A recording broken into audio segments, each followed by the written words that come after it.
João escreveu então essa carta com alguns objetivos. Primeiro, ele queria expor o erro desses falsos mestres. Queria deixar muito claro diante de toda a igreja que eles não eram de Deus e que o ensino deles não procedia da parte de Deus, mas eles eram mentirosos.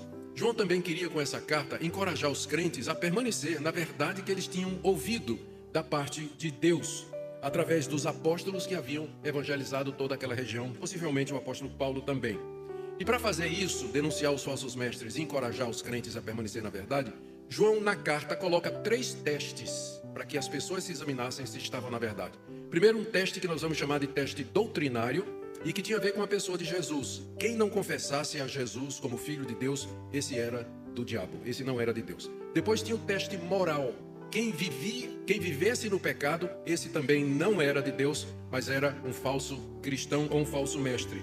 E o teste social ou teste do amor. Quem não se preocupa com as necessidades do seu irmão, também não é de Deus. A carta consiste na colocação desses 3 testes repetidamente, para fins de educação, fins didáticos e para que os leitores pudessem se examinar e ficar firmes na palavra de Deus. Então, como parte da sua estratégia, João agora, do verso 1 até o verso 10, ele vai expor o teste moral.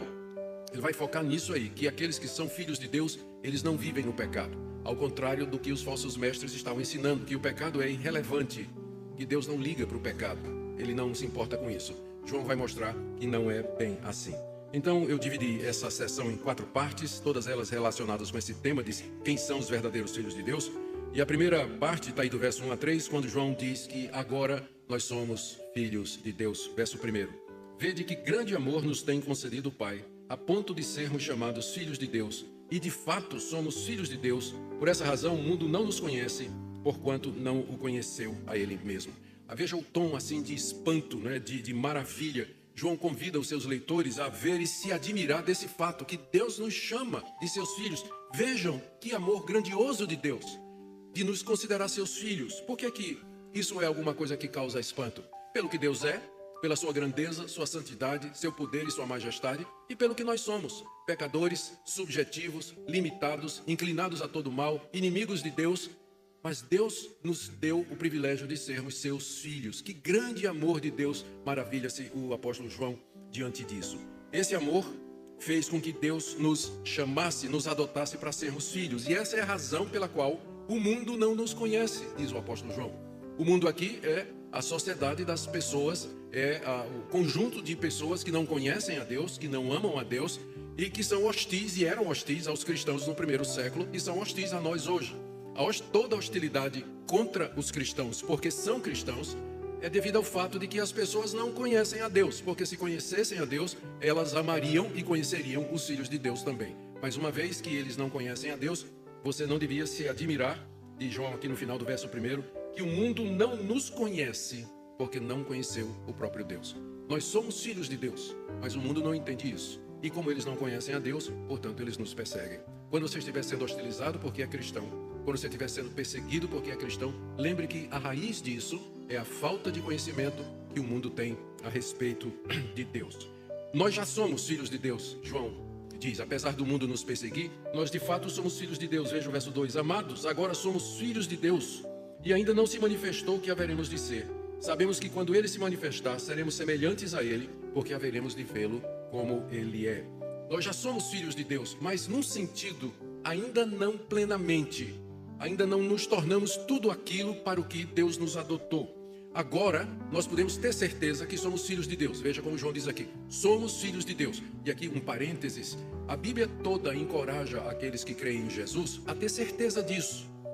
Aquele que crê em Cristo, embutido nessa fé, vem a certeza de que você crê e que você foi perdoado e que você foi salvo. É possível alguém que é crente passar por um período de vacilação, de dúvida com respeito ao seu status diante de Deus. Será que eu sou crente? Será que eu fui perdoado? Será que Deus me aceitou? Mas isso é um período apenas. O normal é você dizer com João, agora eu sou filho de Deus. Eu sei disso, eu tenho certeza disso. Essa convicção de que nós somos filhos de Deus nos ajuda a atravessar dificuldades, momentos difíceis, doenças, necessidade financeira, hostilidade, Agora nós somos filhos de Deus. Nós experimentamos comunhão com Deus, nós somos perdoados e temos acesso à presença de Deus, nós temos os nossos pedidos atendidos, mas ainda nós não sabemos o que seremos no futuro, diz João aqui. Agora somos filhos de Deus, mas ainda não se manifestou como haveremos de ser. O que é que significa, em última análise, ser filho de Deus? Eu sei que aqui nesse mundo Deus me adotou, Deus me perdoou, eu posso chamar Deus de Pai, eu faço parte da família de Deus, mas é só isso? Será que não tem mais relacionado com ser filho de Deus? A resposta de João é: somente na vinda de Cristo é que nós saberemos plenamente o que é que significa ser filho de Deus. Sabemos, estou na metade do verso 2, que quando ele se manifestar, está se referindo a Cristo, quando ele se manifestar ao mundo como ele é na sua vinda, nós seremos semelhantes a ele. Essa é a única dica que a Bíblia nos dá a respeito do que nós seremos no futuro. Nós seremos semelhantes a Cristo. É isso que nós seremos. Por quê? Porque nós haveremos de vê-lo como ele é. Agora nenhum de nós vê Jesus. Você não vê Jesus, eu não vejo Jesus. Nossos antepassados não viram Jesus. O último que viu Jesus foi o apóstolo Paulo naquela aparição no caminho de Damasco. Depois disso, ele não se manifestou em glória a ninguém. Quando ele vier em glória, imortal, ressurreto, incorruptível, glorioso, nós o veremos como ele é agora. Nós agora não vemos, nós nos relacionamos com Cristo pela fé. Nenhum de nós vê Jesus, mas um dia nós vamos vê-lo com esses olhos. E aí nós seremos feitos semelhantes a ele. Como ele é, nós então seremos. É isso que significa ser filho de Deus em toda a sua plenitude. Quando ele vier, seremos feitos semelhante a ele. O que é que isso significa? Que o nosso corpo, se estivermos vivos, será transformado, e se nós tivermos morrido, seremos ressuscitados, e esses corpos, eles serão gloriosos, imortais, incorruptíveis, iguais ao corpo de Cristo. Seremos semelhantes ao Senhor Jesus. Não temos muito mais informação na Bíblia do que isso. É isso que nos aguarda, sermos semelhantes ao Senhor Jesus. Agora, a gente pode não saber muita coisa sobre como nós seremos, mas o que nós sabemos é suficiente para nos dar esperança. Veja isso aí no verso 3. E assim mesmo se purifica todo o que nele tem essa esperança, assim como ele é puro. Todo aquele que tem essa esperança de ver a Cristo e ser semelhante a Cristo, se purifica a si mesmo para o grande encontro. Como você se prepara para aquele first date, não é? Você tinha alguém que você amava, que você estava interessado, e chegou finalmente o grande dia. E é claro, né? Todo mundo normal, com exceção dos adolescentes, tomaria um banho, passaria um perfume, pentearia o cabelo, pegaria a melhor roupinha, não é? Você vai se encontrar com aquela pessoa amada. Quem tem essa esperança do encontro com o Cristo glorioso, se purifica a si mesmo, porque o Cristo com quem vai se encontrar é puro. Cristo não tem pecado, ele é perfeito. Então, se você tem a esperança de se encontrar com ele, você não vai querer se encontrar com ele em pecado. Por isso, quem tem essa esperança de se encontrar com Cristo, lembra que a palavra esperança no Novo Testamento significa certeza. É chamado de esperança porque é uma certeza segura e você espera o cumprimento dela. Não tem na palavra esperança no Novo Testamento qualquer sombra de dúvida ou questionamento. É chamado de esperança apenas porque está no futuro. Então, quem tem essa certeza futura de que vai se encontrar com Cristo, se purifica aqui nesse mundo. João já tinha dito no capítulo 1, se confessarmos os nossos pecados, ele é fiel e justo para nos perdoar os pecados e nos purificar de toda injustiça.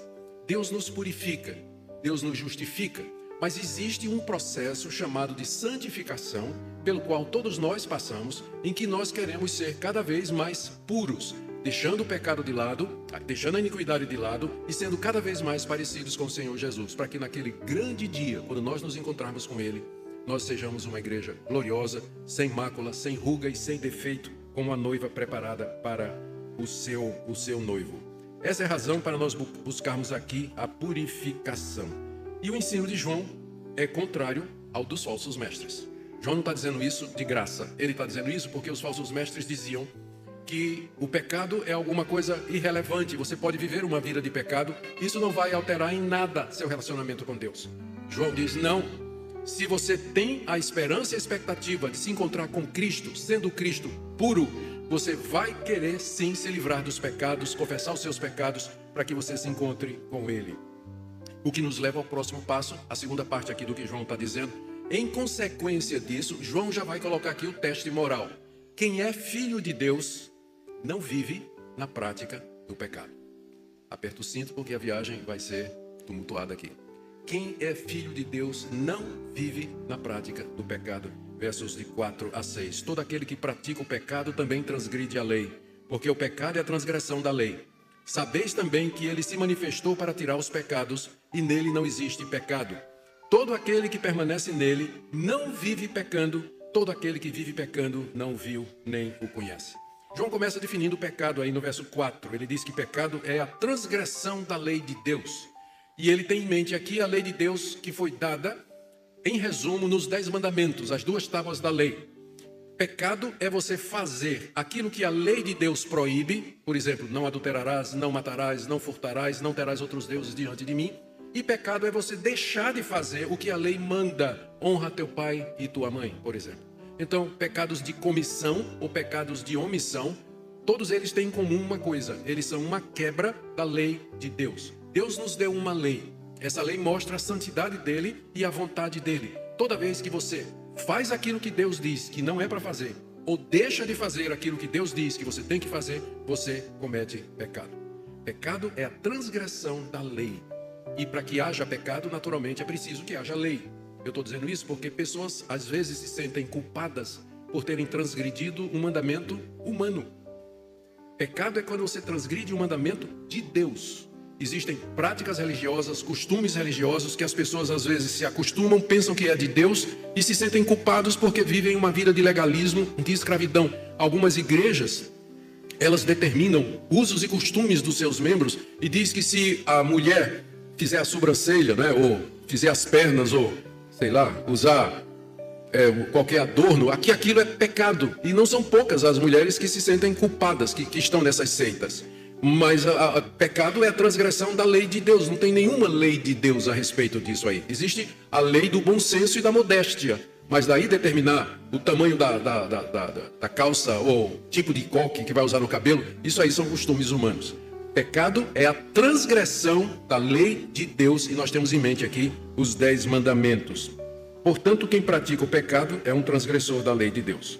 Mais uma razão pela qual nós não devemos viver no pecado é o propósito pelo qual Cristo veio ao mundo. João está trabalhando o teste moral, né? Ele diz no verso 4, todo que pratica o pecado transgride a lei.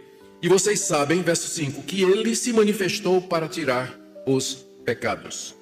A palavra, aqui, quando ele diz ele se manifestou para tirar os pecados, ele não está se referindo aos pecados do mundo, mas os pecados do seu povo. Veja, por exemplo, a NVI, se você tem a tradução NVI, ele já traduziu dessa forma. Ele se manifestou para tirar os nossos pecados. Cristo não veio ao mundo para tirar o pecado de todos. Ele veio ao mundo para tirar os pecados dos seus, daqueles por quem ele morreu, dos eleitos de Deus, dos filhos de Deus. Porque se Cristo tivesse vindo ao mundo para tirar os pecados do mundo todo, significaria que o mundo todo seria salvo. E a gente sabe que isso não vai acontecer. Ele se manifestou para tirar os pecados do seu povo. Ele morreu pela sua igreja. E essa foi a razão pela qual Cristo veio. Cristo não veio para reformar o judaísmo, a religião de sua época. Ele não veio para criar uma nova religião, porque o que Cristo ensinou é a continuação do Antigo Testamento.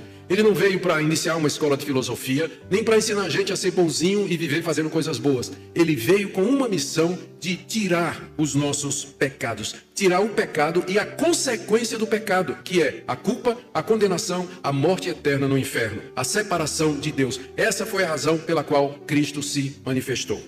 Vocês sabem disso, diz João no verso 5. Vocês sabem disso, vocês já ouviram isso. Eu não estou dizendo nada novo. Foi aquilo que os apóstolos pregaram e que os crentes da Ásia Menor acreditaram. Vocês sabem disso. E nele não há pecado. Cristo era como nós, à exceção do pecado. Nele não há pecado. E aí, agora a conclusão, verso 6. Todo aquele que permanece em Cristo não vive pecando. Por que não vive pecando?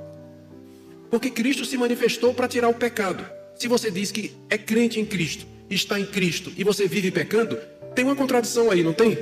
Cristo veio para tirar os nossos pecados. Você diz que é crente, você se identifica como evangélico, você diz que pertence a uma igreja cristã, mas vive na prática do pecado. Isso é uma contradição a céu aberto. Porque essa é a razão pela qual o cristianismo existe. Na verdade, essa é a razão porque toda religião existe. A palavra religião, do latim, religare. Toda religião tem como propósito religar o homem a Deus. O cristianismo é simplesmente a única que oferece isso de maneira eficaz. Um Deus que mandou seu Filho tirar os pecados e nos adota como filhos. Que grande amor de Deus, não é isso que ele está dizendo até agora? Então, se você diz que você é cristão, é membro de uma igreja evangélica, que você segue a Jesus Cristo, mas você vive uma vida em pecado, e o que é pecado, pastor? Transgressão da lei.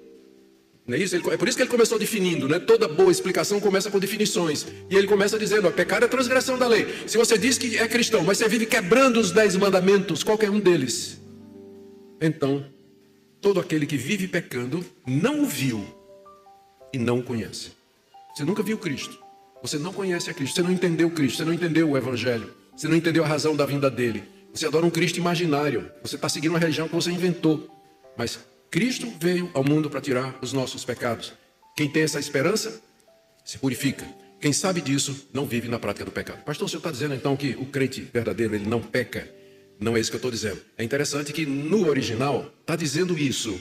Todo aquele que permanece nele não peca.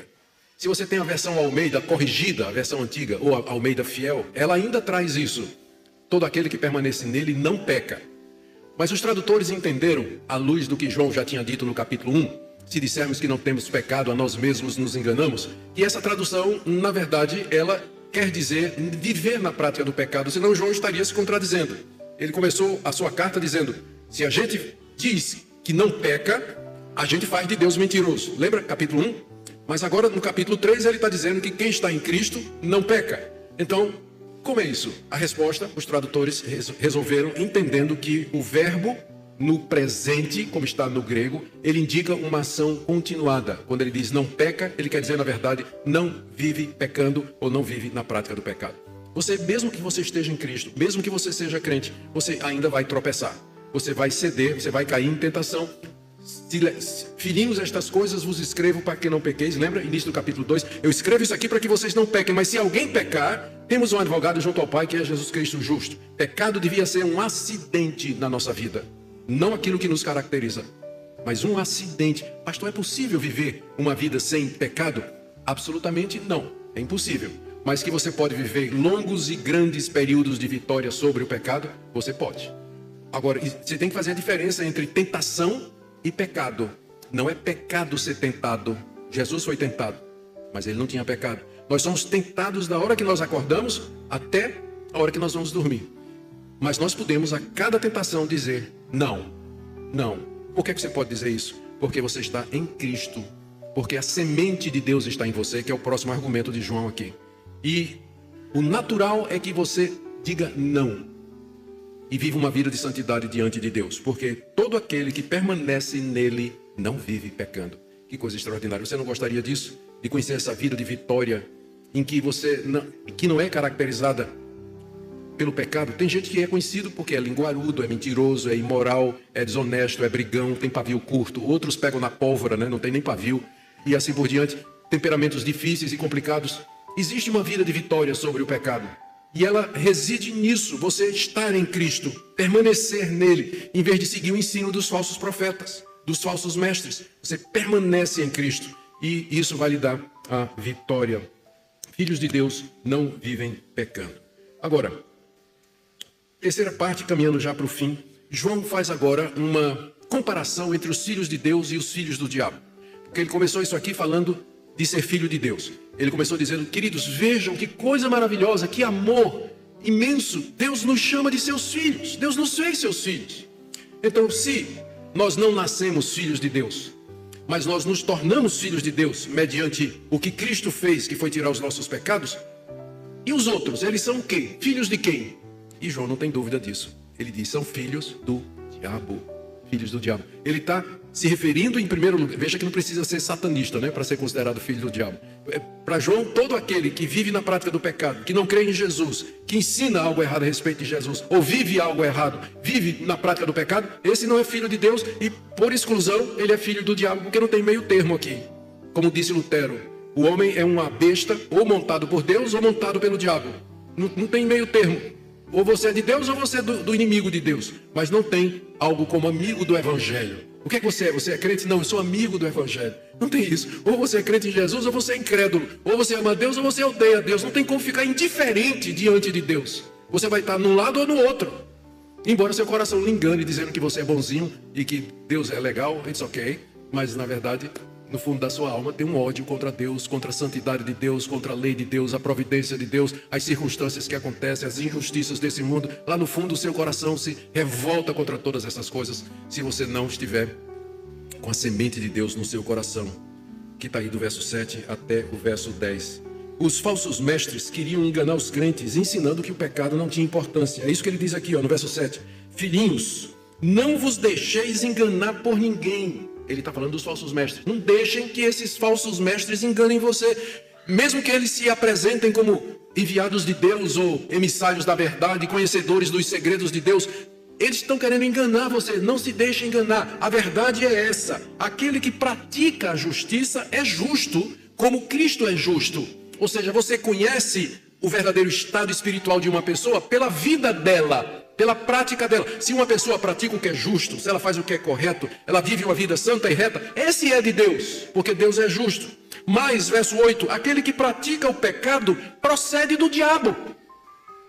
Quem vive mentindo, quem vive na pornografia, no adultério, na fornicação, na desonestidade, no ódio, na mágoa, no ressentimento, quem vive nisso não é de Deus.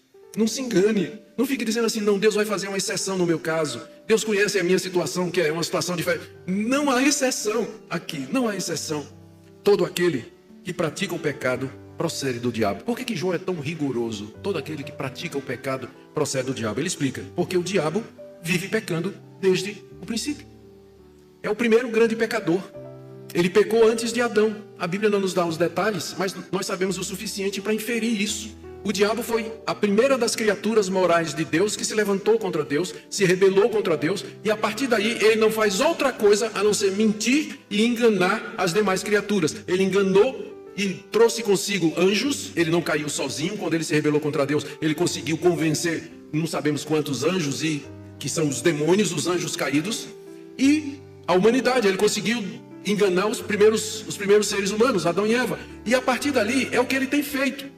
Ele tem se levantado contra Deus, tem enganado a Deus, enganado os filhos de Deus, tentado, né? Agora, como é que ele faz isso?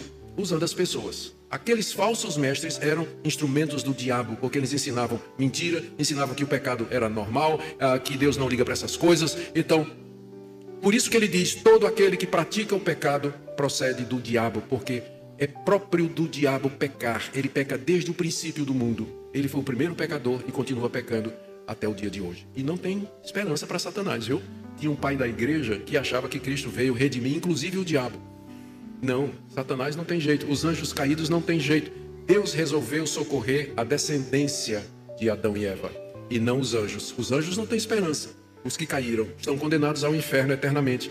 Mas você e eu temos a graça e a misericórdia do perdão em Cristo Jesus. Muito bem, então vamos lá.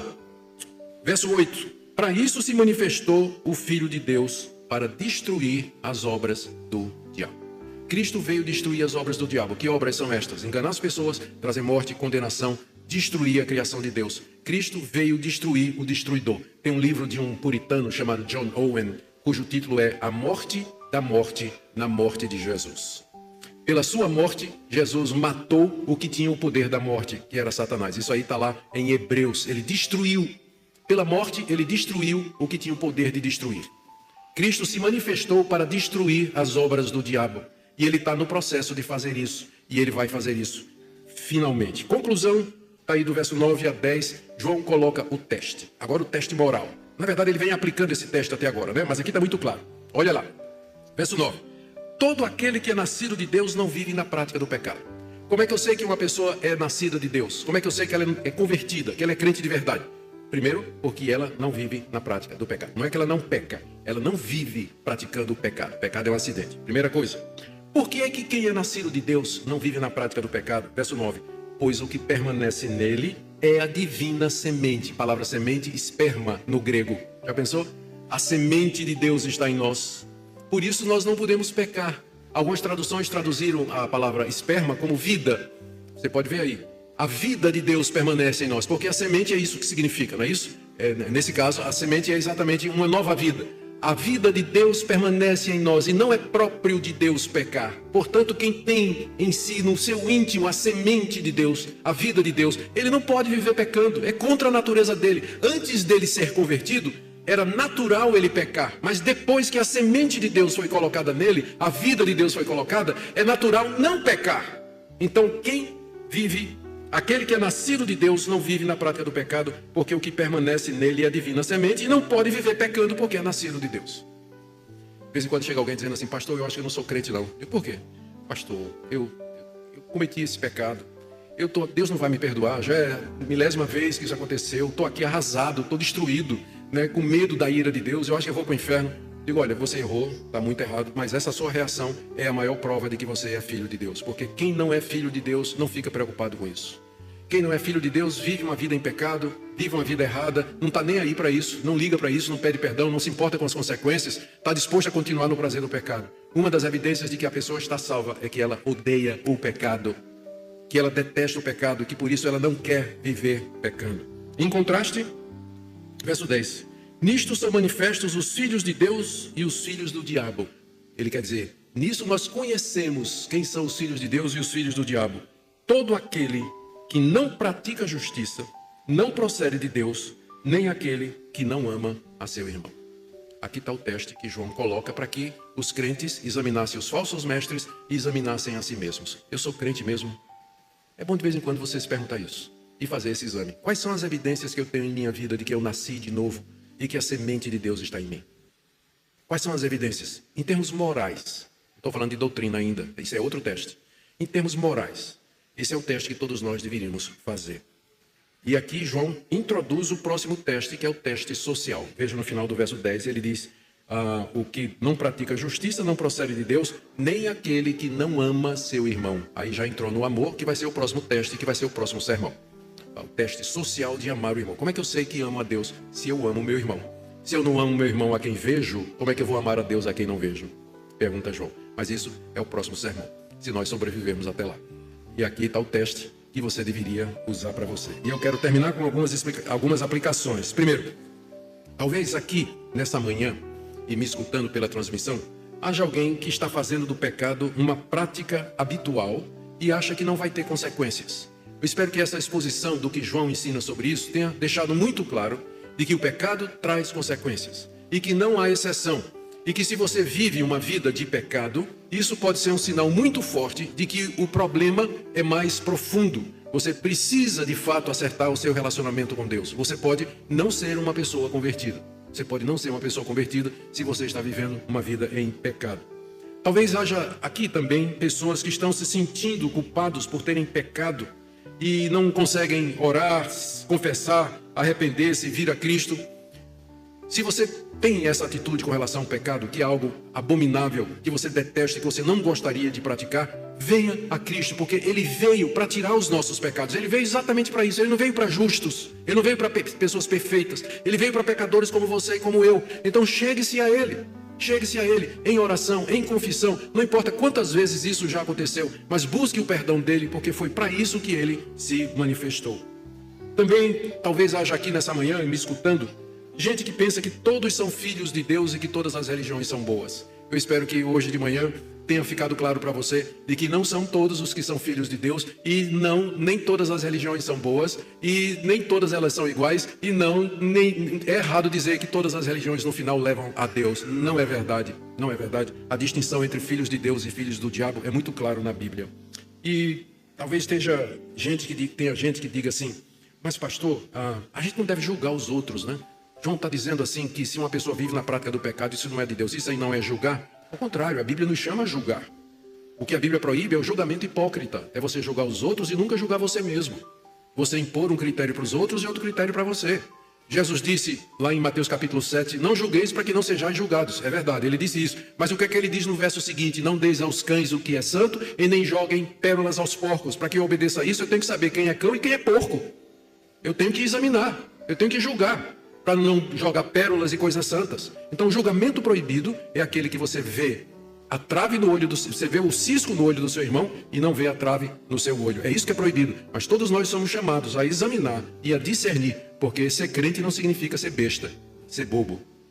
E por último, você que está confuso aí quanto à grande quantidade de pastores, pregadores, cantores e aquilo que eles ensinam, como reconhecer os que realmente procedem de Deus?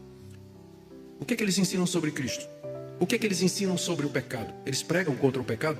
Eles advertem da consequência do pecado? Eles dizem que o pecado é coisa séria, que o cristão tem que se arrepender e mudar de vida?